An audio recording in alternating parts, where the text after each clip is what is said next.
Guru Kripa Kevalam. Namaste and welcome everyone to Satsang today. Satguru Shri Muji Baba ki Jai.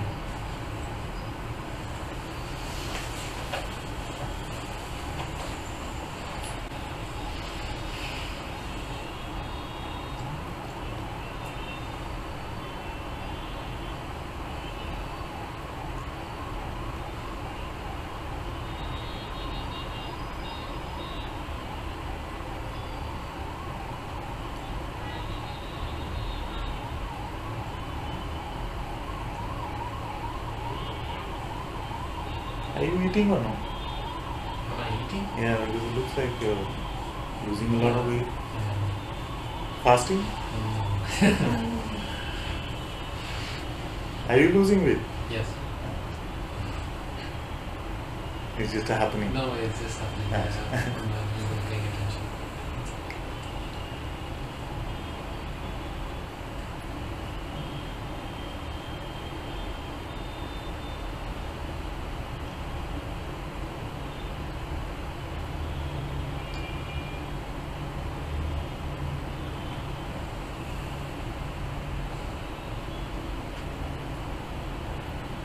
Now what?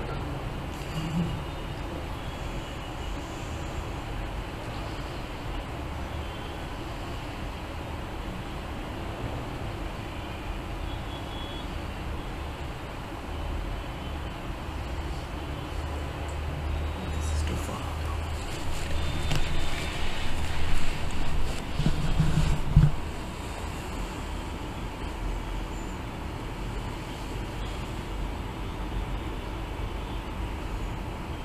Whatever is the simplest thing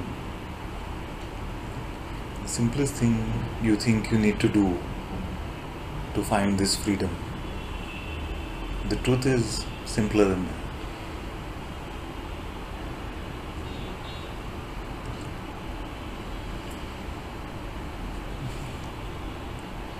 Whatever is the simplest thing you think you need to do to find freedom, the truth is simpler than that.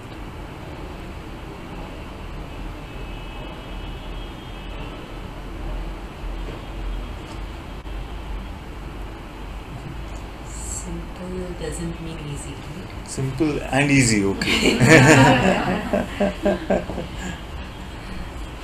Let's take an example.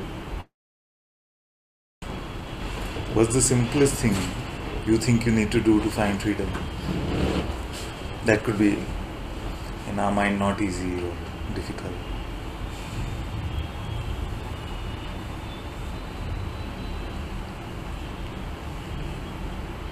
The identification is happening in an automatic way right now, still.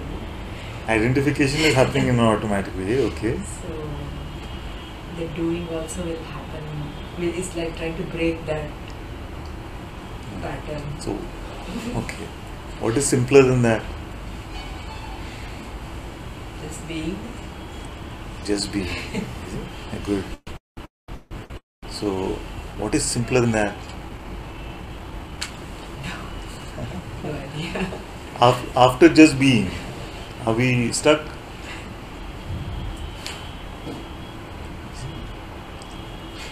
Is it? But it's still, you see, in terms, when we try to just be, it is still a step, you see. You getting this?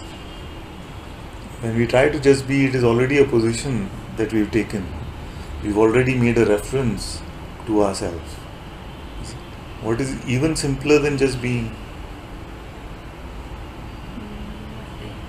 Nothing. You see? Nothing. Not even just being. You see? But not opposed to anything. You see? Or for anything. Deep sleep. Sleep. You see, even that is not so simple. You see, sleep. My daughter used to be like this. She used to put her head on the pillow, out. 2 seconds, out. Even now, she sleeps like this. She just puts 30 seconds, stops, and she's out. So for some it may be like that. But for most, just by saying sleep,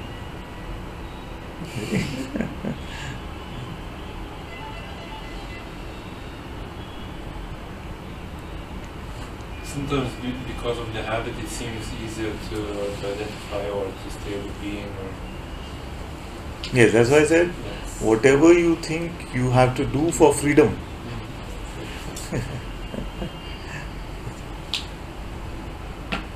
what do you think you have to do for freedom?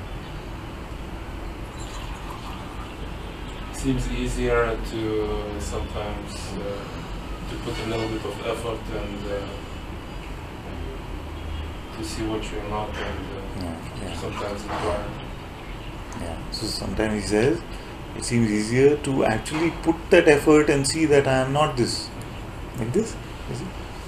And after that effort is done, what do you find?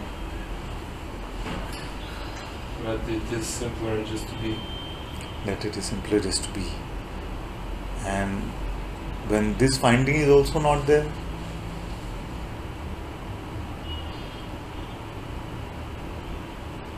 you have a sense of what I'm saying? Like, are we always in a position? You see, like this conclusion is there. Okay, I see now that it is simpler to just be. You see? Now, is there something which is even simpler than that? You see? Because this seems like, oh, yes, I see now. It is simpler to just be. You see? Now I can just be. You see? Then somehow everything doesn't get so sticky. Everything doesn't get so sticky. And then you can go with your attention into things and you don't get identified. You don't get identified. So now, if I tell you that you don't have to go, sometimes it's helpful. All of this is good. Whatever you said, it's not bad. You see? But if I tell you that right now, in this moment, you don't have to take that circle to come back to this. It is just naturally like this here and now. It would be belief for me. And, It would be a belief. So don't believe, just see.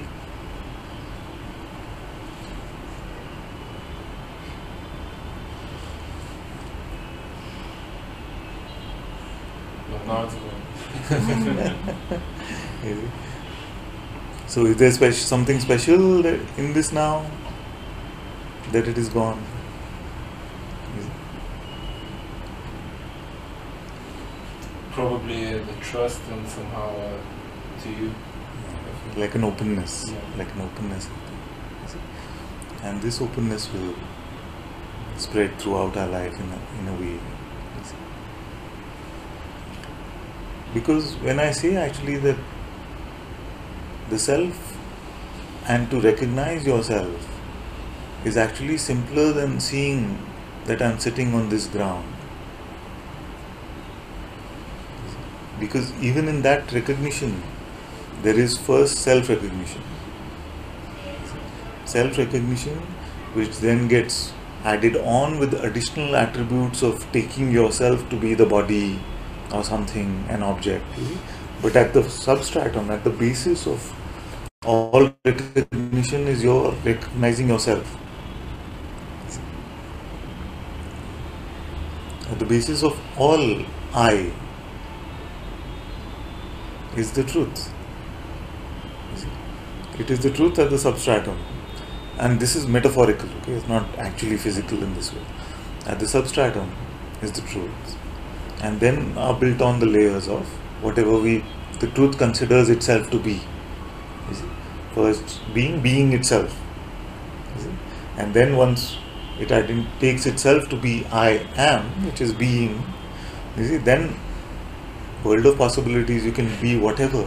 You can take yourself to be whatever. You see? You can close your eyes and imagine that you are. Some don't even have to close their eyes. But for that identification, as you called it, there needs this being first. If you were not in existence, then there was no possibility to identify, because even to identify you first need to be. You see? But even to be, you need to be. Even to exist, there must be. We say, I am. You see? And you say, okay, can you stop being? No, I see that I am. It is not the existence of another. It is not duality in that way. You see? It is just the fragrance of your substratum, which is this, your very being. You see? So it's not two, it's not you are, it is still I am. You see? So this being then becomes the light of this conscious play in a way. And then all these objective appearances come, and the voice of the interpreter comes, the voice of the seller of limitation comes, you see, who says, but this is what I am, this is what I am not, this is what I want, this is what I don't want, this is what I must do, this is what I must not do. You see? All comes from this. You see? So once all this appears, you see, it is not that in reality something changed. It is just that all of this is now appearing. You see?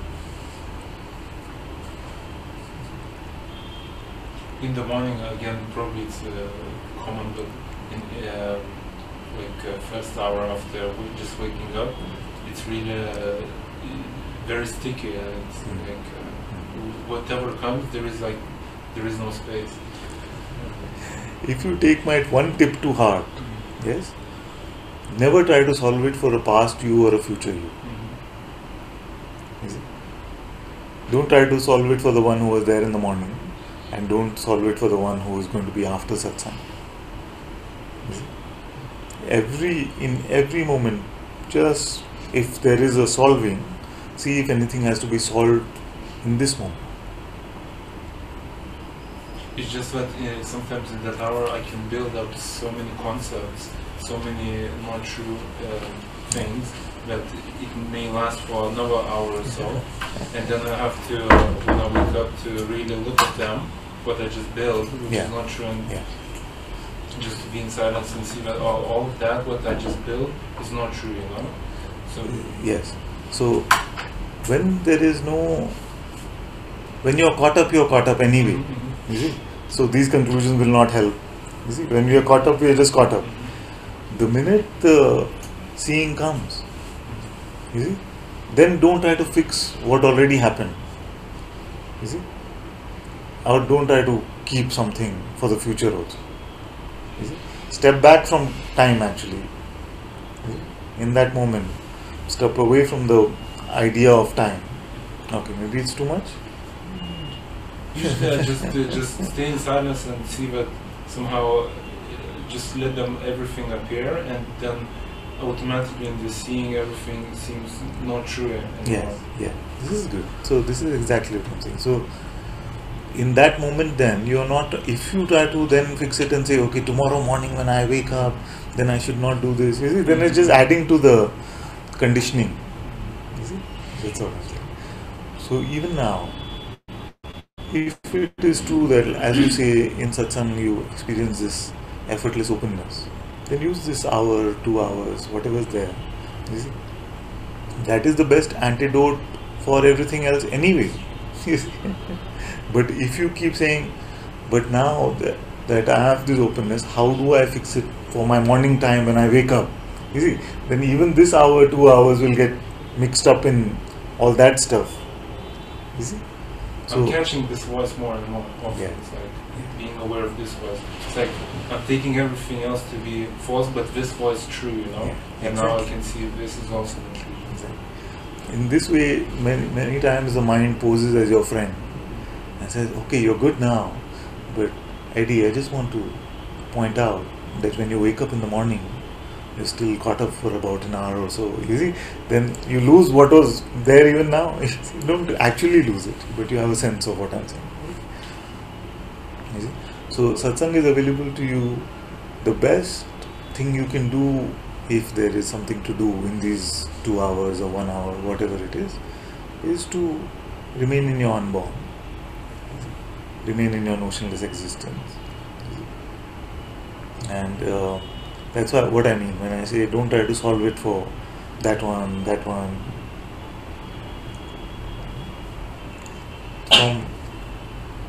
From direct experience here, I can tell you that there is no better antidote to anything in life.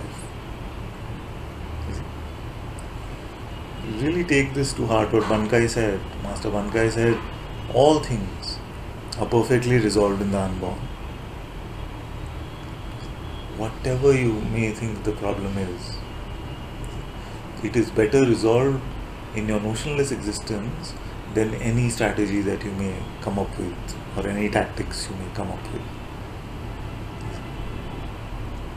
Because this is the source of whatever tactics or strategies that you might come up with anyway. You see? Where does everything arise from? Even the mind only comes from this.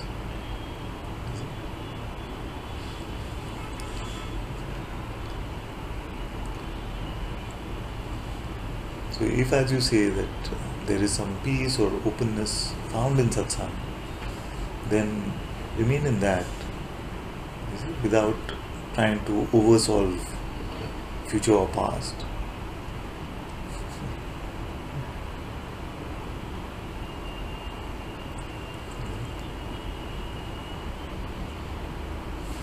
Yeah, so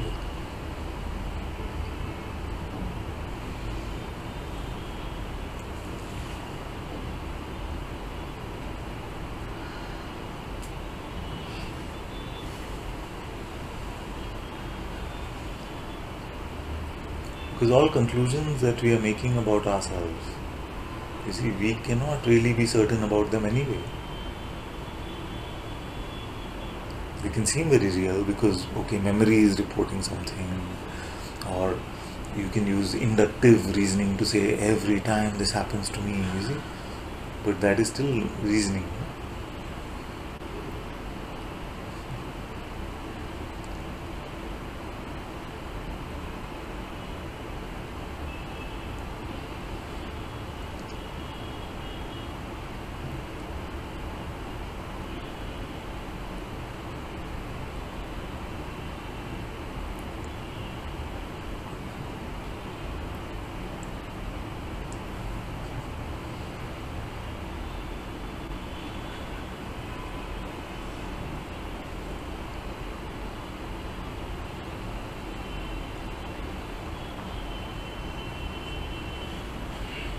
Papaji said, the past is a graveyard, forget about it. Past is gone, forget it. Future one you've never met anyway.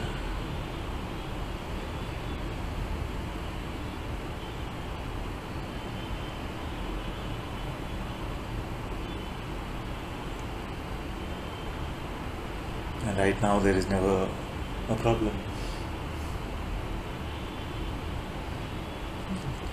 Actually, I remember being astounded by this many years ago when I first read Power of Now, Eckhart Tolle. And he said, maybe in that book somewhere, that in the right now there is never a problem. And I remember I was so astounded because it was clear to me that if I'm living in some time, it must be in the right now. And how can it be that in the right now there is never a problem? I remember being so astounded by this. Yeah?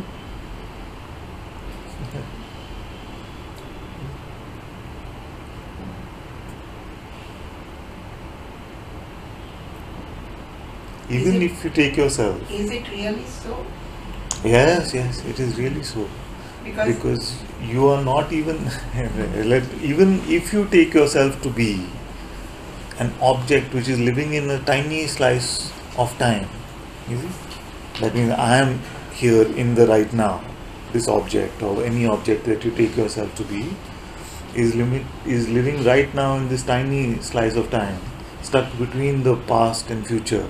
You see, but in this tiny slice of time, there is never a problem for right now to fix. You see, right now. You are, of course, not that object in the tiny slice of time. You are beyond time and space. I mean, if there is a body and it is paining. No, now. So this you have to experiment, not think. Okay. You see? Now. See, you know this in your heart. She had that expression, once he starts doing now, then it's all gone. Which is exactly what I'm saying. You see? Or the now you're referring to, Yeah. there isn't an object there because you're not beginning to think about it. Yes. Yes. You're not using perception to actually report about now. Exactly.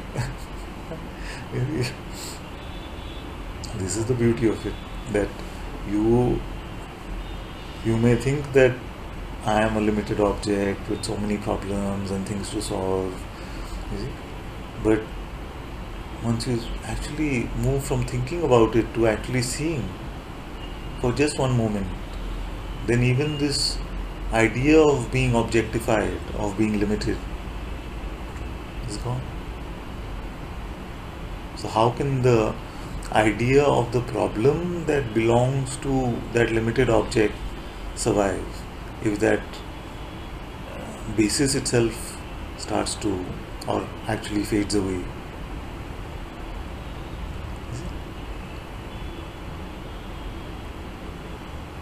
This is what I want you to test, and I don't mind if you argue with me. You see? I don't mind. You have to come and say this is not true, because otherwise I'm speaking all rubbish, and I don't want to die stupid if I'm speaking all rubbish for 5 years. Please come and correct me now, because I don't want to waste another 5 years.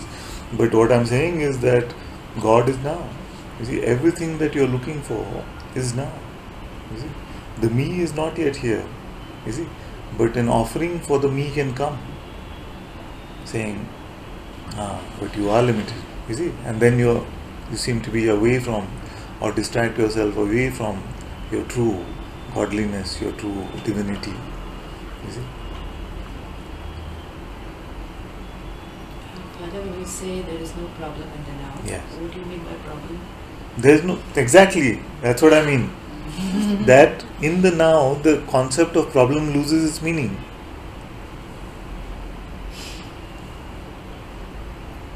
All concept kind of loses. Exactly.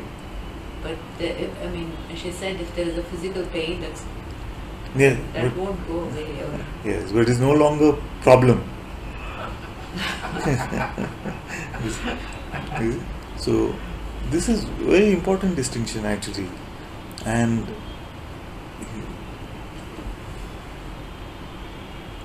I might sound like I'm saying something stupid, okay, but I have experimented with this a bit, and I've seen that we don't actually suffer from our pain. It is painful, of course. The pain is painful, that's why it's pain. You see? But we don't actually suffer from our pain, but we suffer from our resistance to the pain. You see? So, and this is not something new that I'm saying, I'm sure. Jung, Freud, all of them would have said all these kind of things also, I'm sure. You see? But it is a beautiful insight. It is a beautiful insight. This is the difference between grown-up and child. You see? Child has pain, cry, injection, cry. Next moment, toy, rattle. You see? But grown-up, you see? Pain there, cry, of course, and then maybe not so obviously, but try to be strong, all that stuff. And then pain goes, then the lamentation starts. Oh, why my body has become like this, and there's so much pain, and then it will go away. You see? So that is the difference between child and grown. You see? So, a child does not suffer, although they may be in pain. You see, pain and pleasure are natural part of this existence. There's nothing to say about that. You see, this apparent world of duality has all this duality of pain and pleasure, of course. So this this kind of freedom that we are speaking of is not a freedom from pain.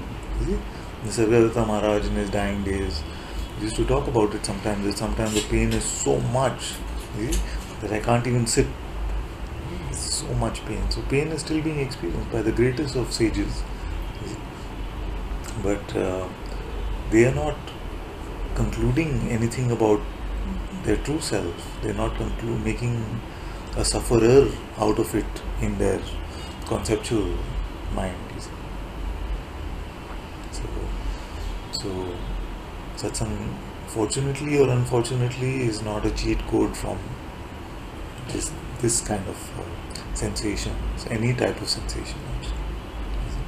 But our seeming amplification of it, our seeming amplification of it is what is called suffering, through resistance, through conceptualizing, through limiting yourself to be just the one that is in pain. This idea, limiting yourself in this way, is what it is freedom from. It's like having an image of yourself suffering. Exactly. That's what suffering is about. You create an image of Yes. yourself who's suffering. Yes, that shape is necessary to suffer.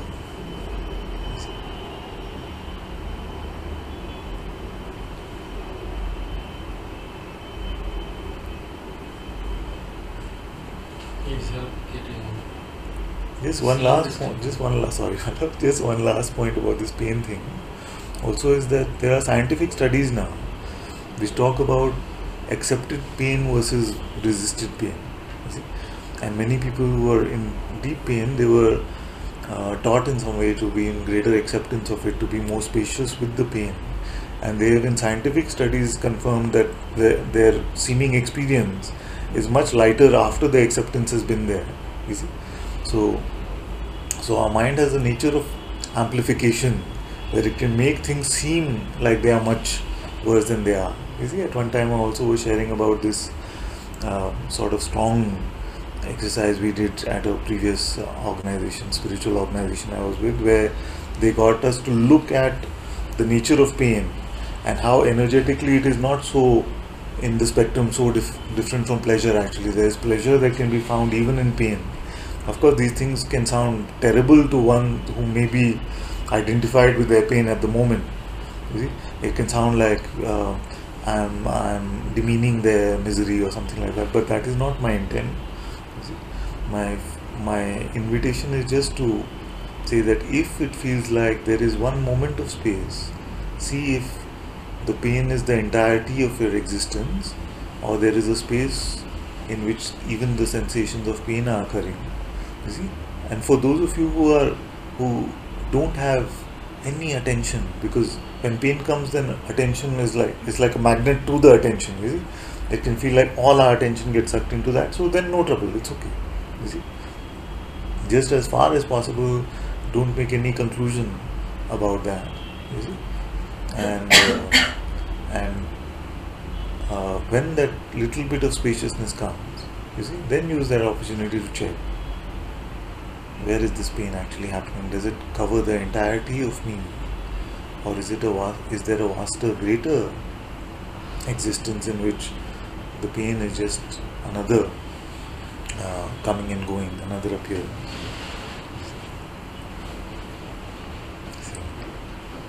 The pain that seems to come and go is very frequent. You help to. Are you speaking of a physical pain? No, it's the suffering part. The suffering. The identification of the one that has a problem. Yeah. You seem in stepping out of the real suffering. You have to come to this.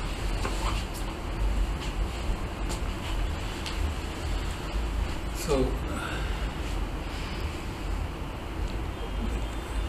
inferentially or logically, yes, I can say I've already stepped out because this is an action. I want to get back to myself.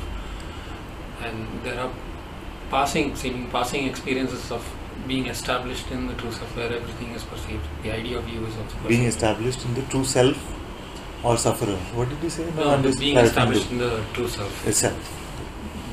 But I guess from inference, the attention is or identification is going in a false self that is suffering and thinking and planning and recalling past and so on. Yes, that is very accurately the mechanics of it. Right.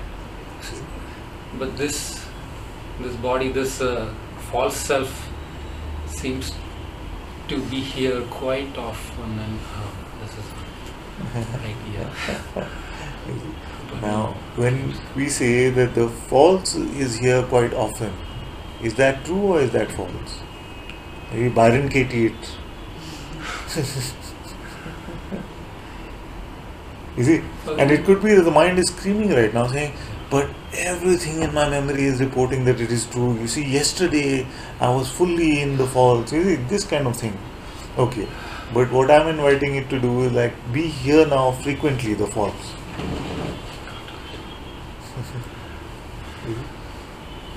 I know this one will go.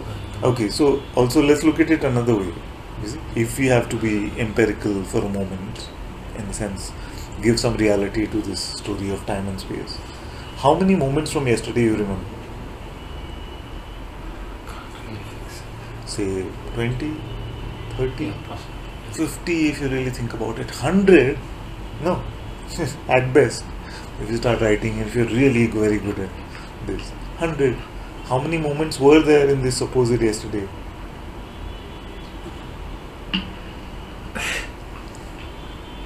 You see? Millions. It depends on how you take the moment. If you take seconds and thousands, how many seconds? You see? So out of thousands, at best you will remember those 100. Isn't it? So can you confirm that in the remaining, suppose it is 10,000 moments. So 9,900 moments, can you confirm that you were not free? Can't confirm. Is it? It's this one that. So what if this one who's bringing the evidence to you Yeah. is already biased and slanted towards telling you that you are not free? Yes. You see? Which is in opposition to the one who's every day telling you but you are. Yes. This is the one that's the trouble. So, but when we look at it even scientifically, very empirically, we say, but I remember 100, and suppose in those 100 moments, even all of those 100 I was identified. Suppose it is only giving you the evidence to show you, okay, see how identified you are. But what about the remaining? I don't remember more than maybe a few moments, like 20 from yesterday. If I really refer to my memory as do that query, run it and see what is coming up. Very few.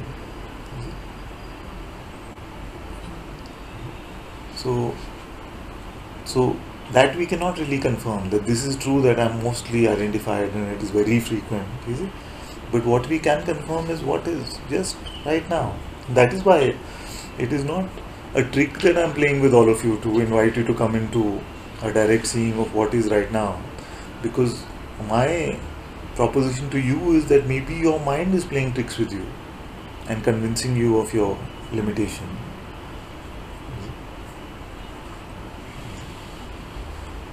And in fact, I would say that with this openness, if you say, okay, let me get frequently identified right now. I would notice it now. Huh? I would notice it. I would.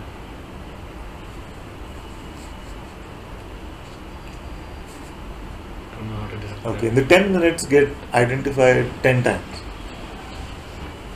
Now, clock starts now.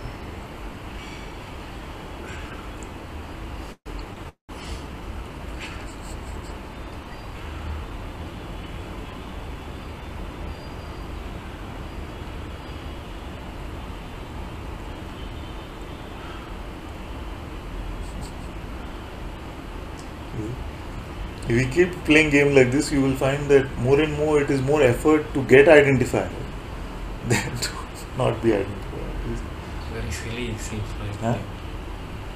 It seems silly to actually. No, it's not. Doesn't need any judgment like this. It's not also a crime. What happens with you sometimes is that if I say something, then it feels like the look on your face feels like, oh, I've committed this big crime or something. No, you've not committed. Yeah. You see, it's all good. Yeah, that's the one that I have trouble with. There's always a policing of every single thought. Yeah. It's very harsh. Our satsang knowledge sometimes can convert into this sort of policeman. You see, I call it the checker guy. Yeah. So that's why when we are dissolving, when we are deconstructing everything, we include everything that we even learnt in satsang. Because this checker guy relies on this. You are not doing inquiry enough, you are not open enough, you see, you are just getting lost over and over, you will never find it, you see? There's no hope for you, this kind of thing. And it is the same checker guy who will make the other conclusion also. You're doing really well, I think I'm really getting it today. Yeah, this one was giving you report card, sometimes it gives you A+, but then uses that A+ to give you the C- and see, you were so much better off, you see. And there's nobody who's not gone through this. Check a guy. All of us have experienced these manifestations of this in one way or the other. There are some who I say, not some, very few, who I say that because of how I see you today, I'm so glad that I can confirm that being in satsang works. You see? So even with them, I remember that there were times where the checker guy was so strong. But over this, just being in satsang, being open, now it's not that strong. So all of us go through this in some way or the other, and now it also, once it's recognized, once it's noticed, you see. But the thing is that this is why I call the checker guy my arch nemesis in a way, not to be taken too seriously, just using a comic book metaphor, you see, is because even if I say, okay, so now don't give it to the checker guy, the checker guy will take that and say, see, now you're giving it to the checker guy again. Father said, don't give it to checker guy. You see, this is the thing. You see? So you don't try to escape it like forcefully. You see? Something has brought it to your attention, that much is enough. You see? Okay, now I don't want to fall for the checker guy, because that is just the voice of the checker guy itself. You see? And this version of the mind is responsible for most of the suffering in spiritual seekers. This version of the mind is constantly giving report card and saying, you can turn this off for a bit.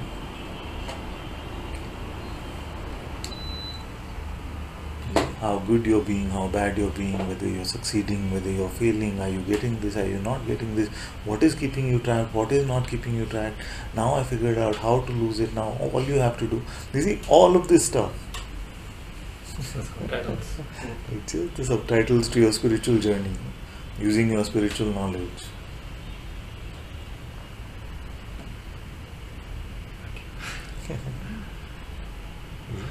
So coming to the innocence of a child is not to know a lot of spiritual stuff. That's why almost every satsang I tell you that everything I'm speaking is nonsense.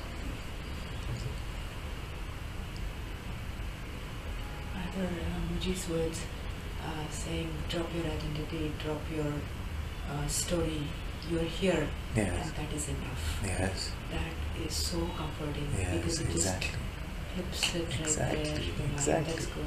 Exactly. Really thankful for that. Yes. That is it actually. Yeah, just to say you're here and that is enough. That's like Yes. so just Reassuring. just so, yeah, it just stops the mind from Yes. going back.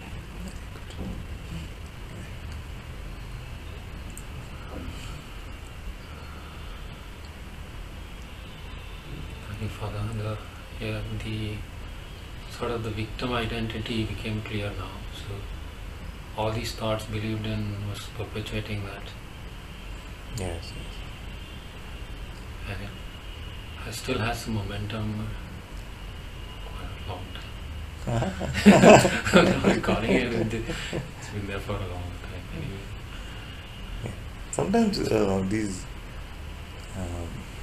conclusions you can just see and things like that, but don't take them too seriously. It's okay. Just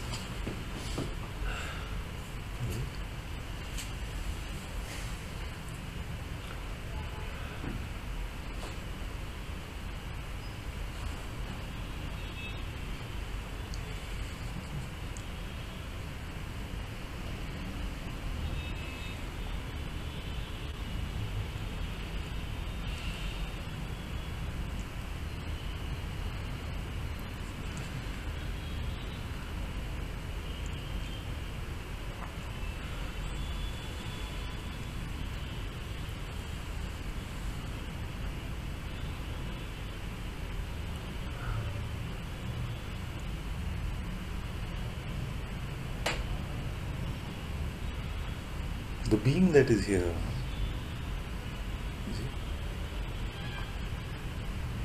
what to say about that? The being that is here, I have felt to say, if you only realized who that was. Talking about your being.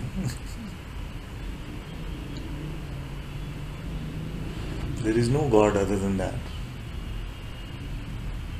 Your simple, your very existence.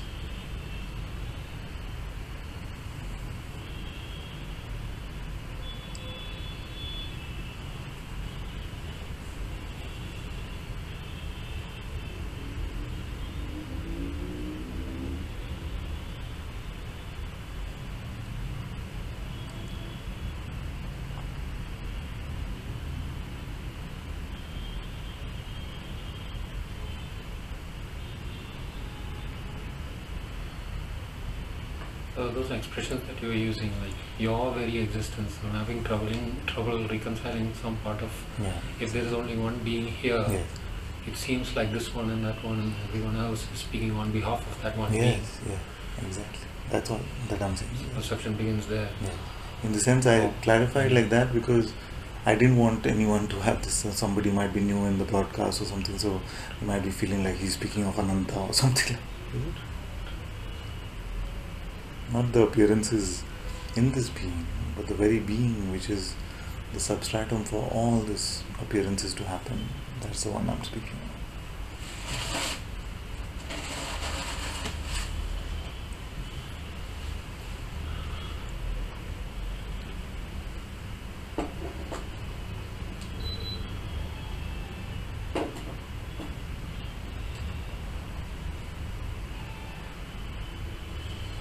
Notice there's a little uncomfortableness being just this, or Yes. It can feel a bit uncomfortable. and the uncomfort seems to be there is a thought that is being believed that what is now has to appear this way, or a story that has to match with the Something, description. you see, that's what we were saying the other day. That it is the easiest, simplest thing to meet God.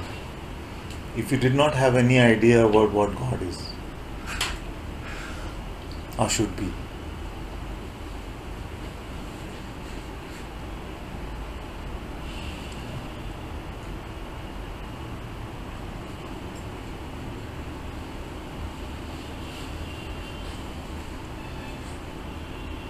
And it is impossible to meet God if God has to live up to your projections or the mind's projections of what God is. That's the only struggle here actually. You see? It is the simplest, easiest, in fact that is seemed to be the theme of Satsang today. That it is the simplest to meet God, empty of our expectations of what God should be or is. And it is impossible to recognize God if that recognition is burdened with our mind about what God should be.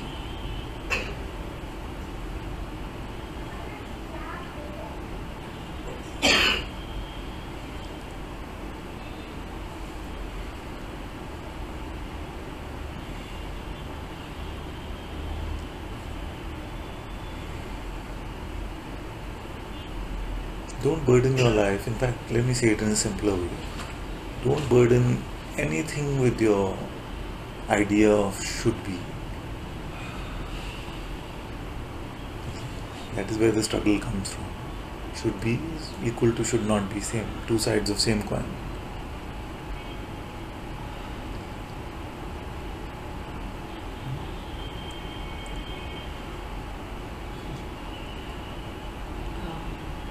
Years of conditioning, Yeah. just with our decision not to go to should and should not, would that be sufficient? Should it be or should it not be? Yeah. No, I meant No, I'm saying There should is- it be sufficient or should it not? no, it is not sufficient. This is what I'm talking about. Because I mean, this is ingrained over years, right, of what God is or what it can be. So the ideas are, unless until you do some magic and take it out. Okay, magic done. Now This is so another version of this conversation is this man came to Papaji, no? I repeated, and he said, "Can you show me God?" And Papaji told a story about the child, basically talking about the innocence of the child. And then he said, "Okay, let's know. You don't have to wait till tomorrow to check this. If you don't doubt, you will see God." So this man says, and then says, "What do you see now?" The man says, "I don't see God." Papaji said, "Don't is doubt." I said, "Don't doubt. What do you see now?" Now, you have to honestly say whether that still sound like wordplay. Huh? Still sound like wordplay. Okay.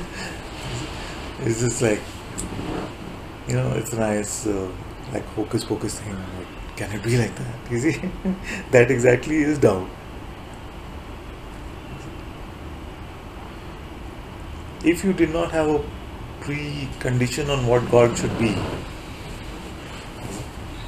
then, and you were just hearing with the innocence of a child that everything is God.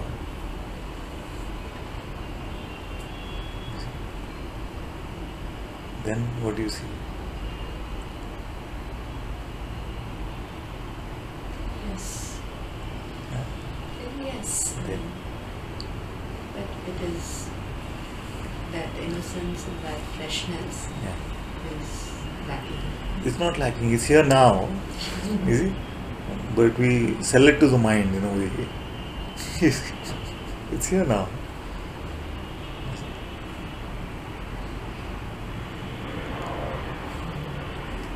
Before that but comes. And its coming also is not the end of innocence. The buying of what it is selling is the end of innocence. And it then will sell you the idea, but that just happened. So then even what Guruji said, which is that you are here and it is enough.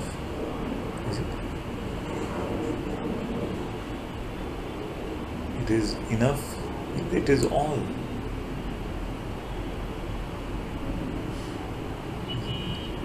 The minute you take yourself to be as if it is not, or you are something small, then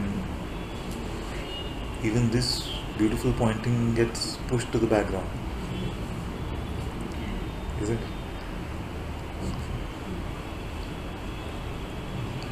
So all pointings are just reminders or pointers for us to just check. We can start. If something appeals to your heart and you start with a belief about that, it's okay. But it cannot be the end. Belief, because all beliefs are debatable. All concepts are debatable. A better, more credible debater may come one day and say, but it is not all, it is like this. So, you see, I was fooling myself. You see, I got stuck in this spiritual trap for so many years. Now I realize that actually I am a person, you see? And I have to something there. Must be easy. And many actually go through like this because if it is just a question of belief, then any belief can be argued against. You see? And then if our beliefs, if it is only going to be at the level of belief, then a super debater or one with very seemingly rational arguments might come and shake us out of that belief. You see? That's why if there is belief in satsang, use that belief to check for yourself, confirm to yourself through your own seeing. That takes you beyond belief. That's why Guruji said the other day that we are not a sangha of just believers. It's a very beautiful pointing. Not a sangha of just believers. Because if belief is there initially, it's okay. Maybe some trust is there. Use that. But use that to explore. So, is this true or not? Is this really like this? Then you will find that what you are discovering for yourself, the concept which is pointing to it is tiny compared to that. Even though it might sound like the greatest concept.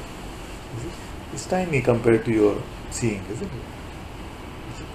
That's why some teachers they say that all you can do in front of God is be in awe. If you try to define it, no chance. And it is actually our escape from this awe, from this wonder of what is. You see? When we say we feel fearful, what are we feeling fearful of? Just this. You see? Awe of this thing. You see? There's a manifest, unmanifest. All this is mental definition. You see? But still, to point to you, just to taste yourself now. You see? You cannot actually not be in awe of it. but then the mind will come and say, well, let's calm down a bit. You see? Let's settle down. What's actually happening here? There's one body which you are is sitting here, and this kind of, it starts defining, and somewhere that can feel, because when suddenly we're in awe, we like the comfort sometimes of going back to okay. You see? Like the comfort zone of our suffering actually many times is also comfort zone. You see, it can sound strange, but at least we say, okay, used to it. Now this is too much. You see? Just right now, if you were to just assimilate everything without judgment, you will see that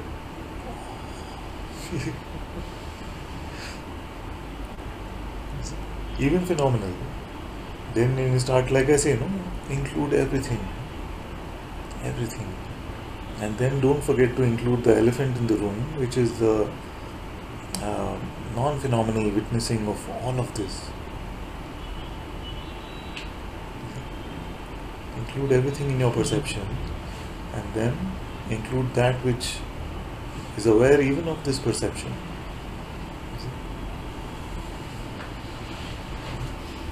This moment is wonder.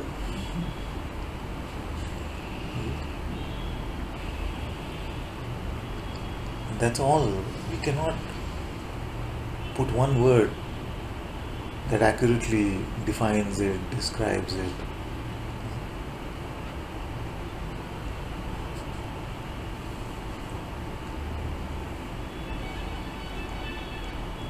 You're in awe of who you are, and that's all you can be in relation to yourself. Even that is just a word, 3-letter word, which doesn't mean much.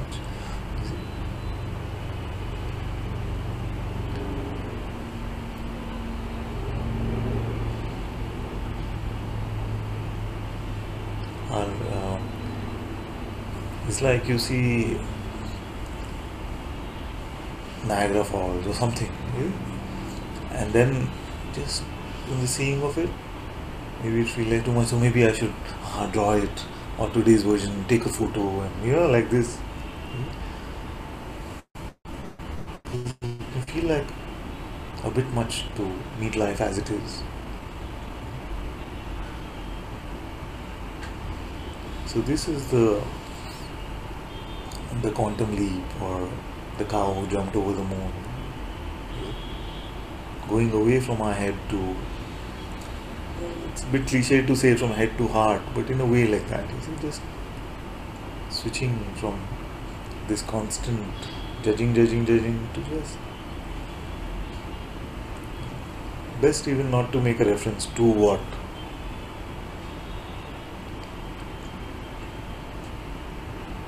So something that I may say very simply like God now or me now. All this, the head is full of me. Is it? But simple, letting go of this me, Mahamantra of me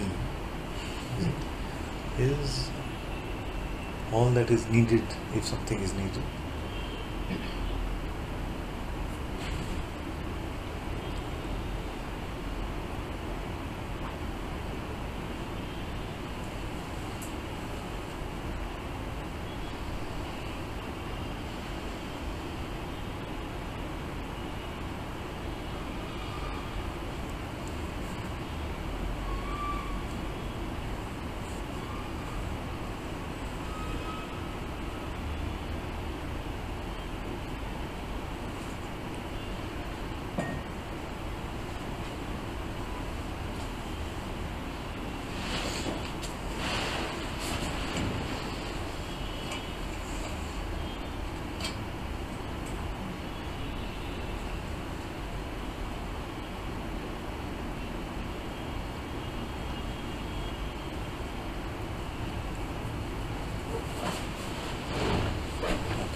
Namaskaram Anantaji, there are statements arising in me, telling things about me. We were just talking about it. At times I just maintain awareness and the statement just recedes and dies into silence. At times I take it as my statement and go through the consequences. So what do I miss in the second instance? Lack of awareness? Question mark. Sorry, I am not able to see how the statement gets my approval and becomes my representative.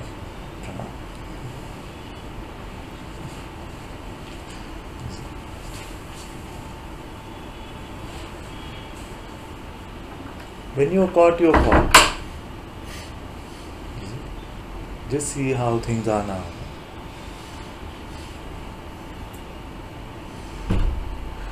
Don't worry about the one who's caught for a moment.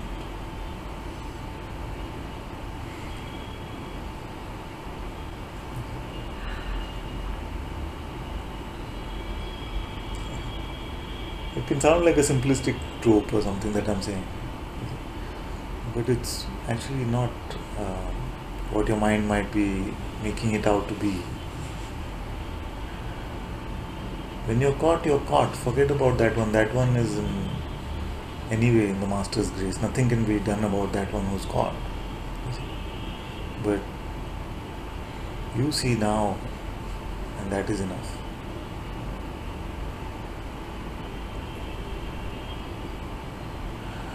Don't exchange your present seeing trying to help that one who's caught, who cannot be helped anyway.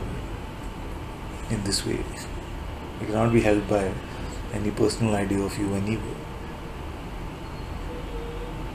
Surrender that one to the Master's grace. But you see now what you are. That is enough.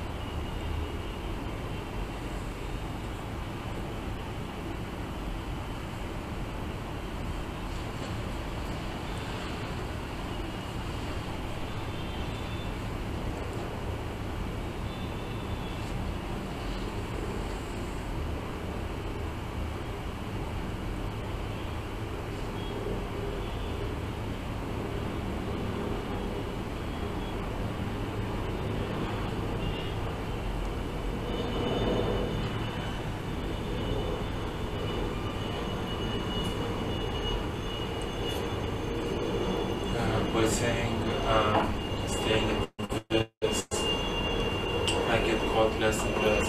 Is that also speaking from that of which is getting caught side? Or Yeah.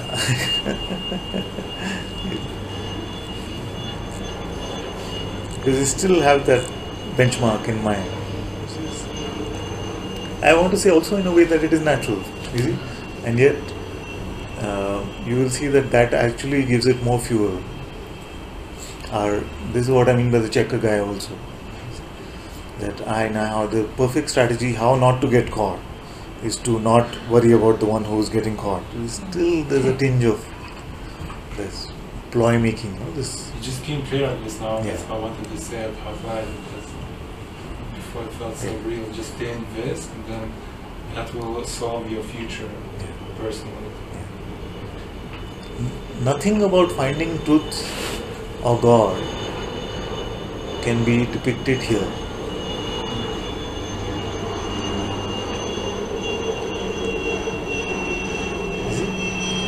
You cannot think about finding the truth. You can only find the truth.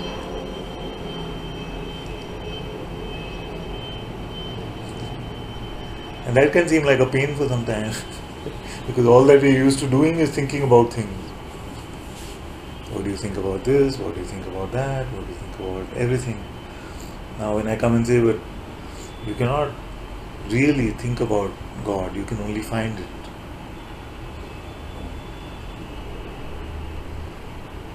In fact, when you're not thinking about anything, that is called the finding. It is not a two-step process. You're not thinking about, have you found it? Is that true? Is it like that? I find it. That is not it.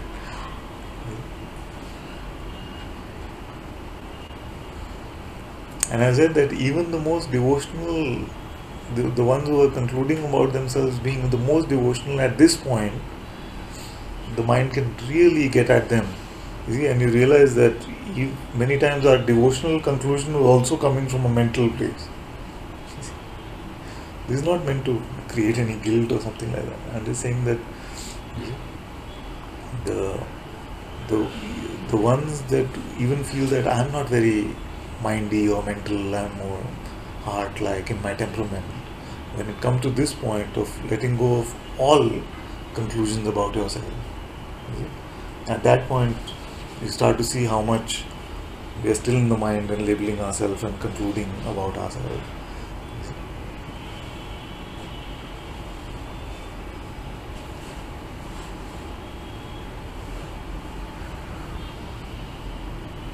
So it's not going to be like Archimedes. He's the one who shouted Eureka, Eureka. It's not going to be that the perfect formula will come to you sometime. And you say, that is it, finally. You say, if it is going to be something, it's going to be. I'm missing joy now suddenly, which always starts. It's just going to be. But this is always like this.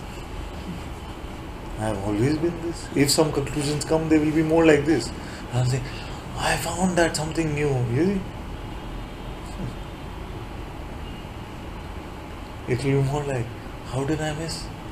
How could I have missed this? You see? Here for years I was frustrated about this I am. What is this I am? What is this I am? Then one day sitting in that auto rickshaw, I was just, what? I was missing this, but it is impossible to miss this. Just like that. This is what the conclusions are. Not, see, now I gave birth to my Atma or something. Suddenly now it is here. You see, not like this. How could there be a blind spot to this which is the most obvious thing? You see? That's what I mean by pointing, saying simpler, simpler. So what happened that moment? It's impossible to say what really happened, but let's presume that what happened is that for a moment the complexity was dropped. One moment the complexity was dropped. And it was never picked up again. No, it can get picked up now. There's nothing like that. There's no 100%. You see, it is Bhagavan has a beautiful metaphor for this. He says the rope becomes the burnt rope. You see, why is it beautiful? Because it's not that the remnants of the rope go. It's not like every thought has to stop coming. You see, yesterday these kids were teasing me. Do these thoughts still come to you? And I was like, yeah, they can appear. You see, so the remnants of the rope can still be there, but the rope now, burnt rope, can tie anything. It has no power. You see. This is exactly what happened. This rope. So this is the manonasha. It is not the stopping of all thoughts from coming. It is that the thoughts, the strength of the rope is now burnt. It is dissolved. You see, it has no power over you. That is the destruction of the rope. You see, your identity will become like camphorized. You see, because your mind is like the burnt rope now. You see? So you get the difference. The identity seems like almost no trace. But the mind and its thoughts, they will still continue to come and go. But it is still the dissolution of the mind because this doesn't have any power. You see, consciousness itself has divested the rope from its power, and now it is like the burnt rope. So it is not that they have to stop coming, but it's just that it doesn't have that stranglehold. Or is it like the thoughts keep coming even now, but there's no belief to it? Yeah, there's no belief, therefore no identification. And even if belief goes, it is so momentary that it doesn't really exert any strength. It's not the cessation of thought. It's not the cessation of thoughts, although there might be a quietening. Is it? Cessation means complete full stop. Is it? But you might experience a quietening of them, in the sense they don't seem like there are so many and like that. But even that you don't have to bother with. How does it matter how many they are if they have no power? Is it? If you don't have to cross the road anymore, it doesn't matter how many cars are going on that road. Is it? Only if you think you have to cross, that you have to say, okay, why is this road so crowded? When will it become less? You see? Now, if it is just a flowing stream, how does it matter if it had rained and the stream is full, or it's a tiny this thing? Doesn't really matter. If you have nothing to do with it, you don't have to cross it, you don't have to swim in it, you don't have to do anything with this mind stream. Just the stream is flowing. Only when you make a relationship with it, to say, I am dependent on it for something, only then it matters. So that is the rope and burnt rope metaphor, where if you have nothing to do with the rope anymore, then it already lost its power over you, so for you it is burned.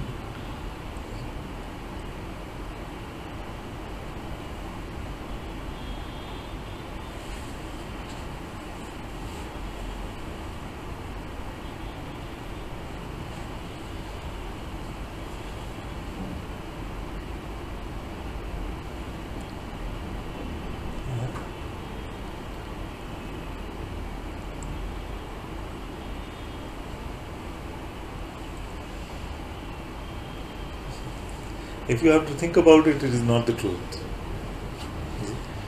Now, if you're thinking about it and you're thinking about it and you're thinking about it, then, like it happened here maybe in a way, that I thought about it so much that I got tired of the thinking and I kept it aside. That is the only seeming benefit of thinking about it, that one day you will get so tired of it that you will keep it aside.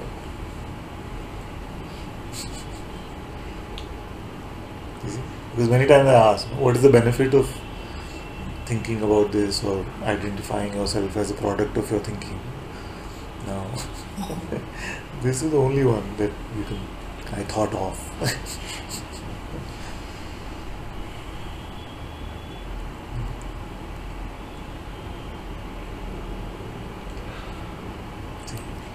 I'm feeling a bit like fidgety. Yeah. Sleepy, like getting distracted. Yes. It's really annoying. It's fine in a way. It's happened. It's not like it hasn't happened before. It Of happened course. a few times in Michigan as well, and here, and then maybe here and then passes. It's the mind. It's okay.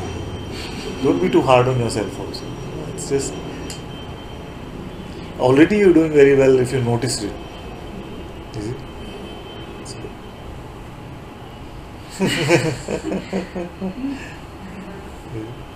Don't have to struggle, don't have to do. In fact, if it happened over a long season for only a few times, as you say, then you did very well actually. It's mainly on the invitation. Huh? On the invitation at the beginning. So these things will come.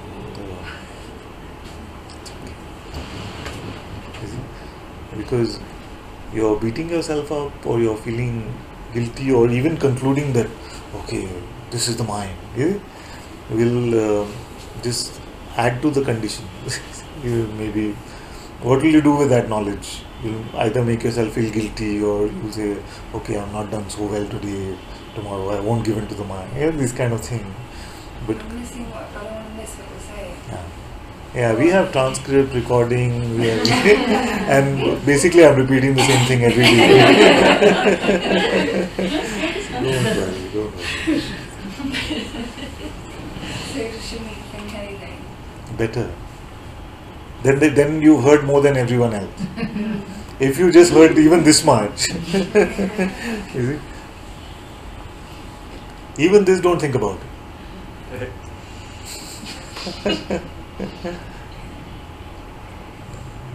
And again, we've defined what don't think about means. It's not that the thought should stop. It's just that they're coming and going, the stream is flowing, the traffic is moving on like this road. There's so much traffic. Like some people, they come, and people who lived in India for many years, they now, like some college friend, they went to America and then they stayed there for many years. Then they come and say, but you can cross this road, I can't cross this road. You see? Because so treat the mind like that. But the good news is that you don't have to cross. You cannot not be the self.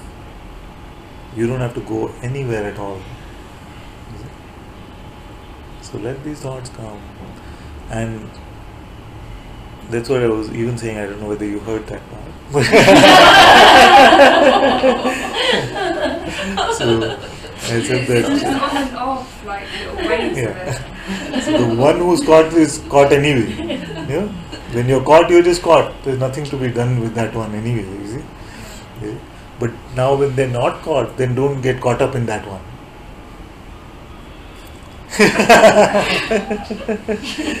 You see? I don't feel like I've said it better than this actually. You see? The one who's caught is caught up anyway. There's nothing can be done about that one. But in the moment when you're not caught, at least don't get caught up in that one.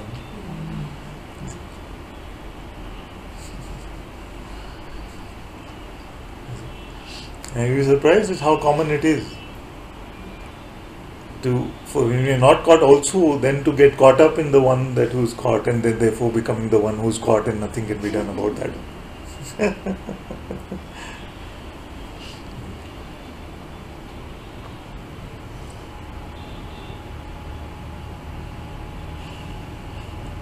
So if you don't take any position about the one who was fidgety and not listening and things like this, you see, then it's perfect.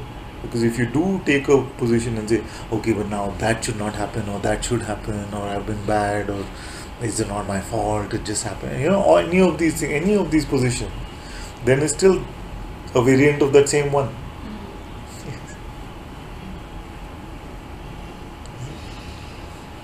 I feel like I always say it's not because I don't even need to say it, but it's just yeah. I'm sure I was quite fidgety sometimes in during the season as well. Yeah.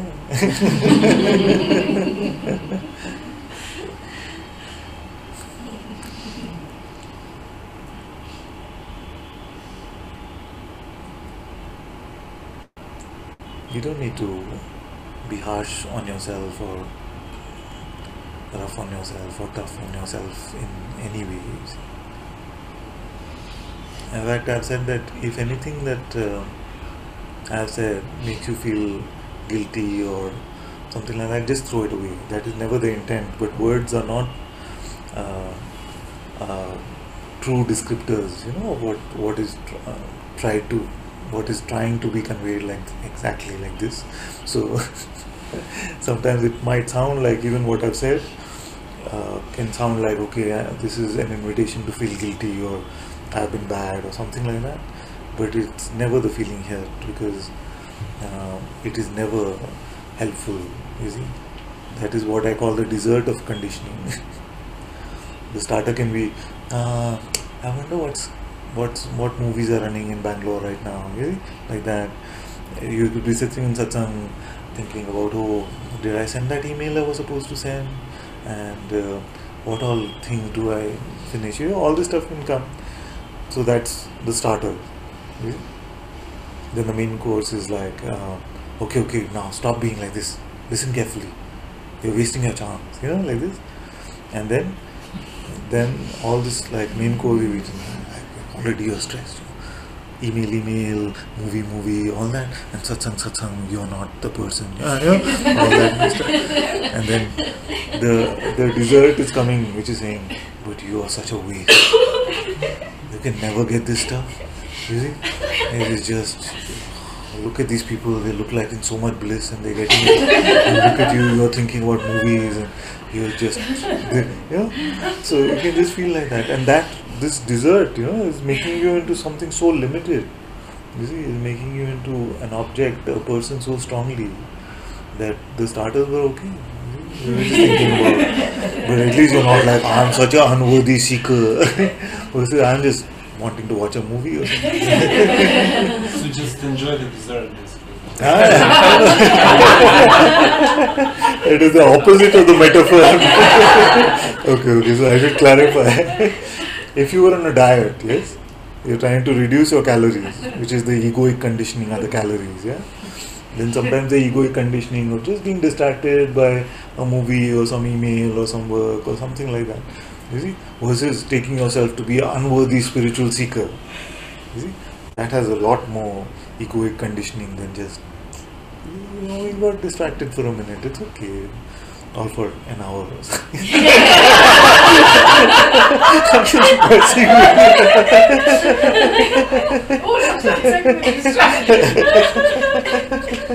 Or it's more that you just notice it and that's it. Yeah, that's it.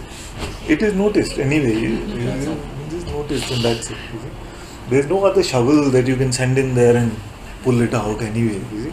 Besides your attention, which you call noticing, you see, what other tool do you have anyway? What are you going to send in there? Just more concept, no? Just more concept. I've been very good or I've been very bad. Right? Noticing is enough.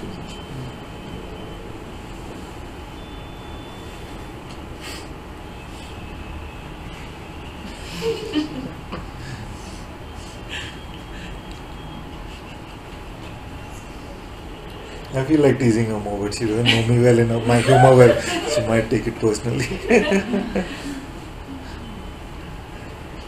No, right.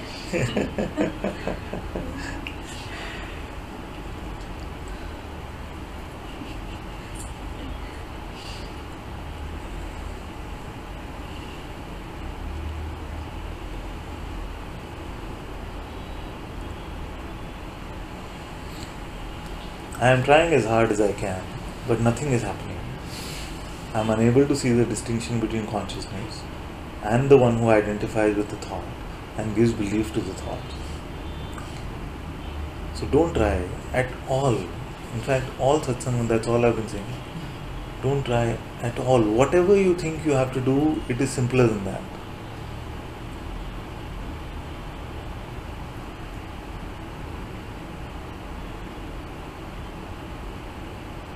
You see?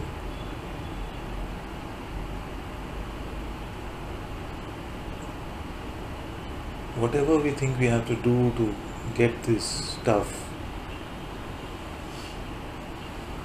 it is simpler than that. In fact, you don't have to see any distinction in anything. If you are saying that you are unable to find any distinction, that is one of the highest pointers I have for you anyway. Don't make any distinction between anything, not even consciousness, person, awareness, being, body, emotion, sensation, perception. All these shun. Forget it.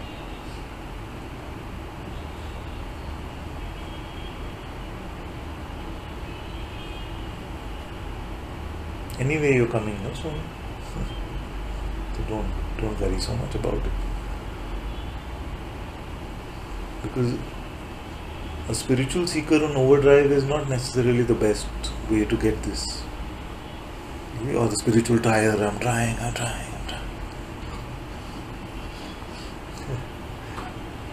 It's okay, it can play out this way and it can play out the other way. It's all okay. I'm trying as hard as I can, but nothing is happening. Now you could say this in a completely different way. Nothing is happening.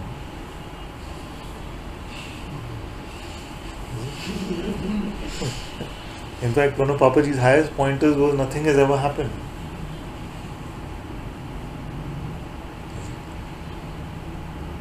And nothing has to happen. For trying or not trying, for getting the distinction or not getting the distinction, you have to exist first.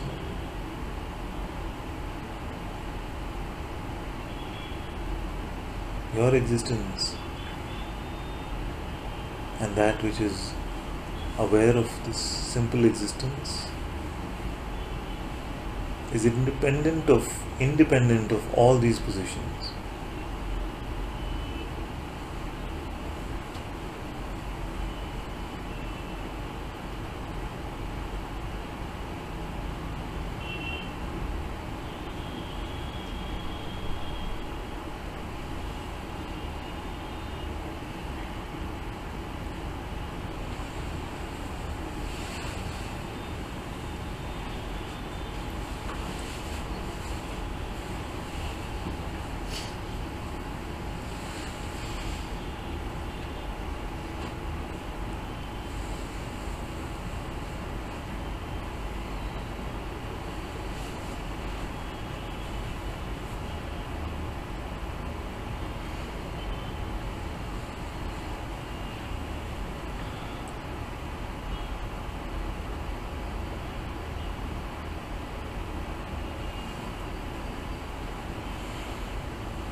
Okay, enough.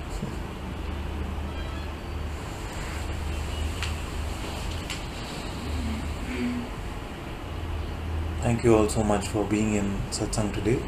Sadguru Sri Muji Baba ki Jai. Sadguru Sri Ananta Ji ki Jai. Guru Kripa Kevalam.